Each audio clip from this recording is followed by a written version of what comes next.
and welcome to Addicted to Murder. This is Courtney, licensed professional counselor with over 10 years of experience. And this is Trisha, and Mulder, my dog, has a eulotrichus coat. Oh, that sounds very interesting. What does that mean? It means woolly or crisply curly hair. Oh, that makes sense. It also kind of sounds like luxurious, and he does have a luxurious coat. He's got super thick hair that we just had to cut a bunch off because he got into the burrs this last weekend. Yeah, but he's still cute. He has so much hair you can't really tell. I mean, I can, but most people can't tell that we cut off like half of his hair this weekend. Yes. And he got into the poison oak, so we're hoping that we do not have poison oak show up in the next couple days because that would suck balls. I also hope that you don't have poison oak. Those of you who don't have to worry about poison oak or poison ivy because either you're not allergic to it or you don't live in an area that has it, I envy you. We have a lot of it out here. Oh, it's terrible. And if I look at it wrong, I'll get it. Bad. It's disgusting. But anyways, welcome to Addicted to Murder, like Courtney said. And it's Courtney's time for question asking. Yes. So I know we've talked a lot before about kind of the true crime podcasts that have sort of inspired us and that we listen to. But that's not the only thing that we listen to. And so my question today is, Trisha, what is a non-true crime podcast that you really enjoy? I love Jim Jeffries. And he has a podcast called I Don't Know About That. And he's a comedian. He's an Australian comedian, for those of you who don't know. And basically the premise is that they bring an expert on in some random field, cheese, the moon, taxes, whatever. And they learn about it. Like, it's a learning show, but it's hilarious because he is hilarious. So I love I Don't Know About That with Jim Jeffries. Ooh, nice. So how about you? So lately I've been really enjoying Pod Meets World, which is a podcast by 3 of the original cast of the show Boy Meets World, which I loved as a kid. So it's Daniel Fishel, a.k.a. Topanga, Ryder Strong, a.k.a. Sean, and Will Friedle, a.k.a. Eric. Okay. I used to watch that show too. It's so good. And so they are not only going back and rewatching the episodes and kind of commenting on them, now that it's been like 30 years since it started, and talking about like their experiences on the show and as child actors and what it was like. And it is really funny and really interesting. And I really like it. I watched that show too. I might check that out. It's pretty great. Cool. Well, good question, Courtney. Yeah. Thanks. And then today, right, Trisha, you got to pick our new subject. Yeah, and it's a doozy. I can't preface this enough. This might be disgusting for you guys to listen to. There is child abuse, animal abuse, bestiality, war crimes, serial killing. It was tough. Like, it was a very interesting read. So the book that I read was called The Misbegotten Son by Jack Olsen, and it's the true story of Arthur Shawcross, who I think I had recognized the name, but I didn't know anything really about him. And now I feel like I know way too much. Yeah, well, I have not had a chance to read through this book as of this taping, so I'm interested to learn all about this guy. Yeah, and there's a lot to learn because he did have quite a few psychological profiles throughout his life because he started out pretty young needing them. Right. So. Yeah, so this is going to be a multi-episode kind of guy. Yep. All right, so here we go. So, again, when I was reading this book, I almost threw up a couple times. I couldn't stop myself from saying out loud, what the fuck, or that's messed up. I was in the airport flying to Boise, and I'm sure people were looking at me weird. But whatever. His crimes, Arthur Shawcross's crimes, real or imagined, were terrifying and nauseating. And as I said before, just the trigger warning of all of this stuff in there. And we'll be a little more graphic than we usually are. And this guy was interviewed a lot. So there's a lot of firsthand information, and he's not afraid to tell it. So here we go. Arthur John Shawcross was born June 16th, 1945 in Kittery, Maine, to Bessie Eurakes Shawcross, who was 18, and a housewife, and Corporal Arthur Roy Shawcross, who was 21. Arthur was born 2 months premature, and Arthur may have had a half-brother in Australia that we'll learn about in a little bit. His father may have been married to a woman there 2 years prior to his mother. The family eventually moved from Maine to upstate New York to a town called Watertown. And Artie, which we'll call him for the most part of this showcase, was apparently a cute baby, but a little odd. He had a lot of blank staring. He hardly ever cried, but when he did, it was just from one eye. Like the tear would only come out of one eye. And years later, psychologists would note that Arthur's expressions, quote, showed lack of affect or inappropriate affect. And Artie appeared to have a fairly normal childhood development as far as, walking and everything like that. Being 2 months early, I don't know if that affected it at all, but didn't seem to. And then Artie soon had a couple siblings join him, 2 sisters and a brother. People started to notice odd behavior in Artie as early as age 6. His cousin said that he still spoke in, quote, baby talk. Artie had many nightmares that would make him wet the bed, and he was absent for 33 days in his kindergarten year. Eventually, his attendance would improve, but he would run away a lot. He would watch from his hiding places after he ran away and, watch his family look for him, and then he would, surprise! People thought it was because he craved attention.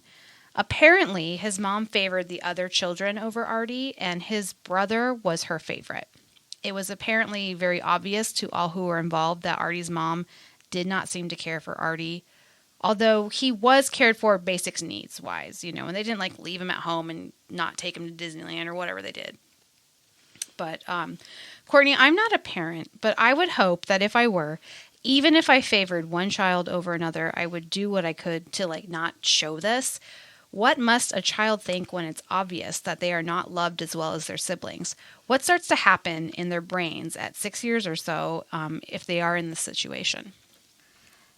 Well, one would hope that, a parent would make efforts to hide their favoritism. Kids are very perceptive and pick up on even small differences in treatment, like a parent smiling bigger when greeting one child over the other. And so when children are treated differently, they typically begin to question kind of their own behavior and worth, wondering if they did something wrong to deserve this type of treatment.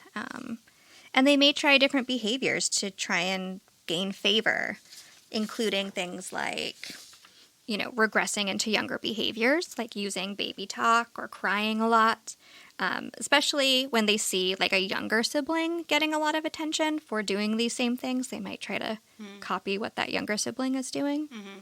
Well, that makes sense. So Artie had below average intelligence. 86 was his IQ, but he did okay in school at first. Some classes he even got A's and B's. He did, however, dislike younger children, and he would go out of his way to make them cry. I sort of think it might have been misplaced hostility towards his own younger siblings who his mom preferred to him. I don't know. Artie claimed to love his sister Jane. He even imagined having sex with her, but he was not close to any of his other siblings. One of his cousins later said that Artie hated females in general. By the time that Artie was 7, he had created imaginary friends to play with because he was just so lonely. He would have lengthy dialogue with his imaginary friends in public, which made people think he was talking to himself. He then acquired the nickname Audie by his schoolmates. He was ridiculed and picked on, and when older boys bullied him, he would scream and shake and then go home and beat up his younger siblings. Poor Artie even tried to buy friends with candy or money that was given to him for his lunch. The kids would take it, but then they would be even more cruel to him. So his school behavior was concerning enough that by 2nd grade, he was evaluated by a psychologist. This is a quote from that psychologist. Harbors fair amount of hostility, especially toward his mother because of fear of punishment or rejection, and seems unable to find many legitimate outlets for it. Defenseless objects and possibly younger children seem to take the brunt. And it's is unable to develop moral standards. Instead, he appears to be indulging in a considerable amount of fantasy in which he perceives himself as a new person with respect and dignity. So when he was in third grade, a report was made to the parents, Artie's parents, that Artie would crawl under the radiator when other children were singing, and they thought it was for him to get attention for some reason. Betty, the mom, told the school that it was the school's problem, as it was happening at school. Courtney, do you find that a common thing when you work with children with behavioral problems at school? Do the parents tend to blame the school and expect them to figure it out instead of working on it at home? It is very common for challenging behaviors to be more prominent in one setting than the other, like more at school than at home or vice versa, with the kind of general understanding that the place or the people who get the brunt of it are the places or people that the child feels safest to let their emotions out that are kind of driving this behavior. So it's possible that this was all happening at school because Artie felt safer there than he did at home. And that could just be emotionally safer. It doesn't have to be physically. And, unfortunately, it is common sometimes for parents to just blame the school and not take much responsibility for how their home life is kind of impacting their child. Okay. Artie had to repeat the fourth grade. And during this time in his life, he developed what they called a hard blink. And he would bleat like a sheep whenever he was bullied. He would revert back to baby talk as well. At this time, he ran away, and he even made it all the way to the Canadian border before he was taken home. When Artie was 9, his mom got a letter from Artie's dad's first wife in Australia, who she did not know about. And she didn't know that there was a child between them as well. So this is what Arthur said around that time that happened. This is an interview of Artie. Quote, "From that day forward, my life turned upside down. Dad hung his head in shame. He couldn't look you in the eye and say it was not so. Mom took over and she made life hell in that house. Dad can't even watch TV without Mom cursing or throwing something at him. Even where he worked, he could have done better for himself. But now he started working in a gravel pit. I'm ashamed of my father, and I'm ashamed of myself. This same woman did it to both of us." So Artie felt that even though he loved his mother deeply, he could never make her proud of him. He couldn't please her. Courtney, any diagnosis you want to explore at this point? So diagnosis-wise, having not read any of the official assessments, my first impression of Artie is that he may be on the autism spectrum. His lack of emotional expression and crying as a baby, odd or immature speech patterns, running away and hiding when in bigger groups or when there's a lot of sensory stimulation, like a whole group singing, and having a really strong imagination and escaping into fantasy are all strong indicators of having an autism spectrum disorder.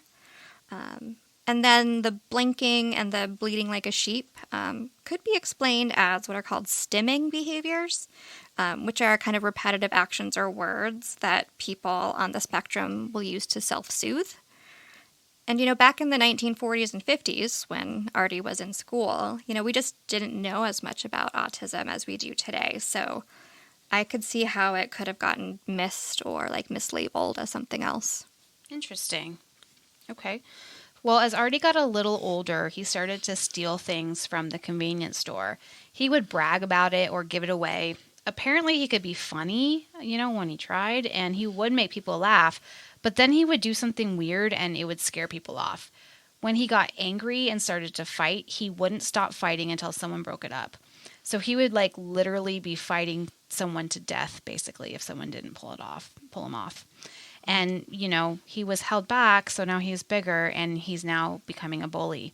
And he's a violent bully. And he would break people's noses of his peers and his family members. So now schoolmates were starting to be afraid of him. One former classmate is quoted as saying, quote, "We were scared shitless. He was like a black cloud over the neighborhood. There was talk that he was from Satan, diabolical, evil. Nobody knew how the hell to handle him. He didn't need no reason. He'd just explode. When we turn away from him, he'd only get madder." Well, eventually Artie seemed to kind of just give up on interacting with people. He would hang out in the woods by himself, talking to himself and exploring.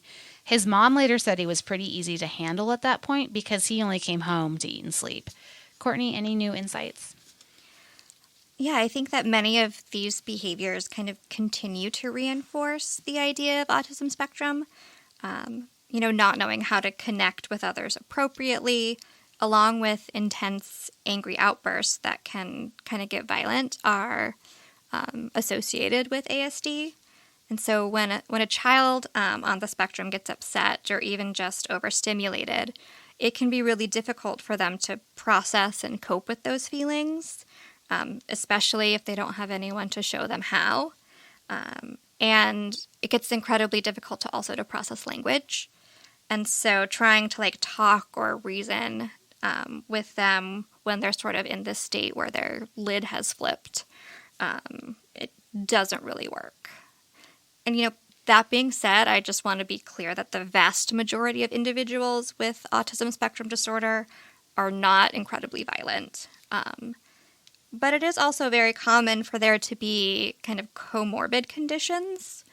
So other mental health conditions that exist alongside of ASD, such as anxiety, mood disorders, and conduct disorder. Artie failed 5th grade, so now he's 2 years behind where he should be. And then he failed 8th grade. So in his mid-teens now, Artie was still plagued by nightmares, and he's still wetting the bed. He's still talking oddly, and then he begins to start fires. So Artie's violence began to escalate now as well. He would throw books at kids, hitting them in the heads, seemingly unprovoked. His cousin Nancy remembered a time where she told Artie and her 2 brothers that were wrestling inside to not be stupid and to go outside and wrestle out there. Well, you don't call Artie stupid, even in this case when it was sort of just like a, rhetorical whatever. Artie watched Nancy's house that night until she left to meet her boyfriend, and she was 16 at the time. As she was walking, Artie jumped out of his hiding place and hit her in the shins with a baseball bat. She fell to the ground when Artie then pulled out an axe and said, "Now I'm going to chop off your head." Luckily, her boyfriend showed up and knocked the axe out of his hand and beat the shit out of Artie. Artie then ran off crying like a 2-year-old. After this incident, it went around that he was going to get even. Nancy's mother had even seen Artie hiding in a ditch by their house. Nancy never went outdoors alone after that. She knew he would kill her if he had the chance. Courtney? Yikes. Okay, so now this is clearly a dramatic spike in violent behavior and intention. The response of trying to kill somebody over calling you stupid is clearly an overreaction. And his response of crying and running away clearly demonstrates how he struggled to, identify potential consequences for his actions or understand how others might respond to him. And whether, his fixation on revenge was tied to kind of the lack of social understanding and that kind of concrete thinking that comes with an autism spectrum disorder. Once he gets it in his head, okay, you're bad, you must be punished kind of a thing. Or it might kind of fit better with a lack of empathy and, self-centeredness of something like conduct disorder, which is more kind of behavioral and not caring about other people. And it could be a combination of both. Mm-hmm. It's pretty unclear at this time. But ultimately, the focus in Artie's mind was on feeling angry and wanting to punish Nancy. So now we come to the final piece of the triad, the worst piece of the triad, the torturing of animals. And it started out with fish. He would catch them and then toy with them, watching them suffer. He would catch rabbits just to snap their necks. He would catch bats and put them alive in parked cars to watch the chaos that would ensue when a passenger would get in. He would scrape feathers from little birds. He would tie cats together, use frogs on his dartboard, capture and pound small mammals until they were flat. They said squirrels and chipmunks. Mm-hmm. And he would drown kittens. Artie is now a 16-year-old 8th grader. So because he was so big and strong, he started to do athletics. He excelled as a wrestler, but eventually was cut because he was too violent. He just didn't know when to quit. He did other sports, but his parents never came to his games, which really upset him. And he continued to be a bully in school and even was beaten up by a teacher who was actually defending himself. He eventually dropped out as he could not make passing grades, and he was 17 at the time. Both of his parents had dropped out of high school too, by the way. I don't know if that matters, but now that he was out of school, he started to steal a lot more. He broke into houses and stole from the cash register of a place he worked at briefly. He shoplifted more and more. The way he would be undetected sort of, was what he would do is he would steal items. Then he would put them in a place that he would just happen upon with a witness. So he would like steal money, and then he would go to the dump, put it into an old paint can, come back a couple days later with, a cousin or whatever, and then say something like, hey, that paint can tripped me, or, oh, look at this paint can that I found, and then open it up and there'd be money in it. So that's kind of how we did that. Crafty. Yeah. Foresight. Yes. Yeah. Arthur started to be more and more preoccupied with sex at this time as well. He even drilled peepholes into his parents' bedroom and would watch them at night. He did the same thing in his sister's rooms, and who else knows what houses in the neighborhood he did this at. And in a later interview, he told psychologists that he became obsessed with sex after his mom's sister, his aunt, had oral sex with him at the age of 9. He also said when he was young, he and his friend Mike would have oral sex with each other. He claimed that his favorite sister and him had oral sex as well. He apparently also molested sheep in his early teens. When he was 14, he was picked up by a man in a red car who choked him and orally raped him, and when Arthur couldn't ejaculate, the man got angry and then anally raped him. After this, he said he struggled to ejaculate in general. He then stated that he sodomized a chicken to death and tried to engage with a cow, a dog, and a horse. Okay, Courtney, a lot to unpack here. Now, Artie sometimes contradicts himself in his interviews, and there were no known witnesses to what he's talking about, at least none that have come forward. If all that he is saying is true, let's discuss what the heck is happening to this teen between the ages of 9 and 17 sexually. Potentially, he had an incestual relationship with an aunt and a sister. He was having a homosexual relationship with an acquaintance. He was raped by an adult, and he engaged in bestiality. Let's have it. There is certainly a lot going on here. And so if we assume that all of these claims are true, Artie's interest and approach to sex is based heavily on being the victim of sexual abuse. The timeline of events was a little unclear to me, but I would guess that the first sexual encounter was being forced into oral sex with his aunt at age 9. And at age 9, a child is not developmentally or emotionally prepared to process an event like this. And engaging in reactive behaviors, such as reenacting the abuse with other children, is a pretty common response. So I would guess that his sexual behaviors with his friend and sister would probably fall under this category as being reactive to the sexual abuse he experienced. And then after being sexually assaulted at 14, it wouldn't be uncommon for him to have difficulty engaging in kind of like normal sex acts due to the trauma of it. So kind of any reminder or, even being aroused would trigger a lot of trauma feelings and memories, and so it would be hard to perform. Mm-hmm. And then if we look at the zoophilia, which is the technical term for bestiality, there is some research that suggests that a person is more at risk for engaging in these behaviors if they have a history of childhood sexual abuse, come from economic and socially lower statuses, and have difficulty with normal sexual and social relationships. So, sometimes in these cases, a person may turn to an animal due to feeling as if they have no other choice, or kind of in a way to regain a kind of power and control over their own sexuality. And so I don't know if that's going on with Artie, but that would be my best guess. So it's tough to totally express everything that because when you read this book, which Courtney's going to do after this episode,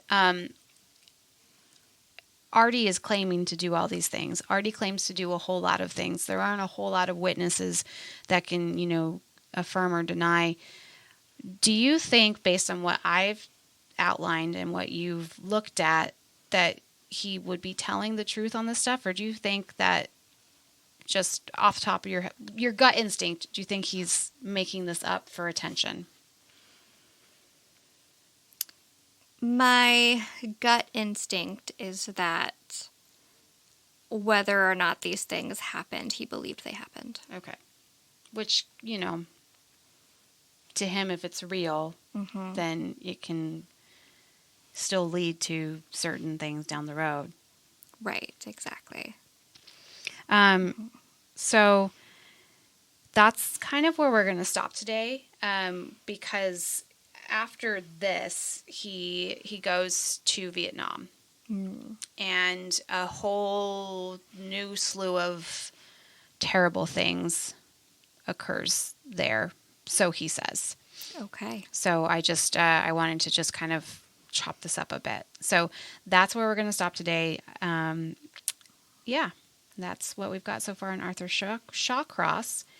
And our social media is, if you have any questions and you want to email us anything or suggestions for future killers for us to cover, email us at addictedtomurderpodcast@gmail.com.